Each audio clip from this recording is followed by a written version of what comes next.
अभी आप सुन रहे हैं बेला टीला चौक से और हुलिया रिकॉर्डिंग स्टूडियो की शानदार प्रस्तुति।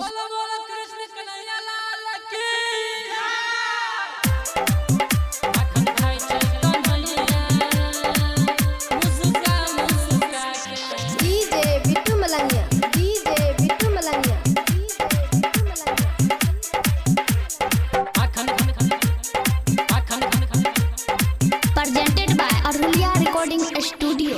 माखन खाय छै कन्हैया मुस्का मुस्का के, माखन खाय छै कन्हैया मुस्का मुस्का के,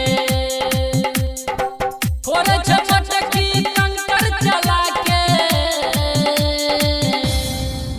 माखन खाय छै कन्हैया मुस्का मुस्का के, माखन खाय छै कन्हैया मुस्का मुस्का के, मुस्का मुस्का के। Presented by Aruliya recording studio. DJ Bittu Malangiya, DJ Bittu Malangiya. मुस्का मुस्का के, माखन माखन खाय छै कन्हैया, खूबे डांटै छै मैया यशोदा नहीं हो, कबो आदत नहीं छोड़ै कन्हैया नहीं हो।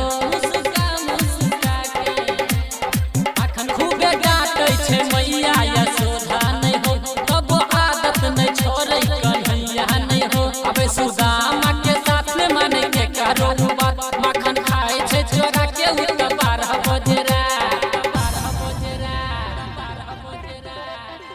उल्हना दै छै सब खिसिया के, माखन खाय छै कन्हैया मुस्का मुस्का के, माखन खाय छै कन्हैया मुस्का मुस्का के। बोलो बोलो कृष्ण कन्हैया लाल की।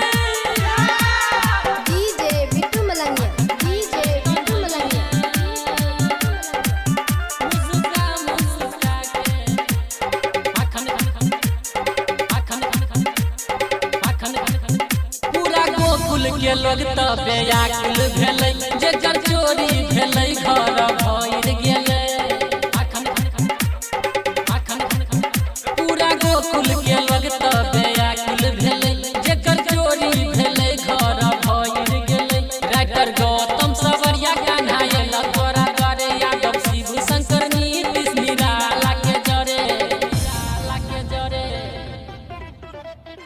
गायक सिकंदर का है छाई के, माखन खाय छै कन्हैया।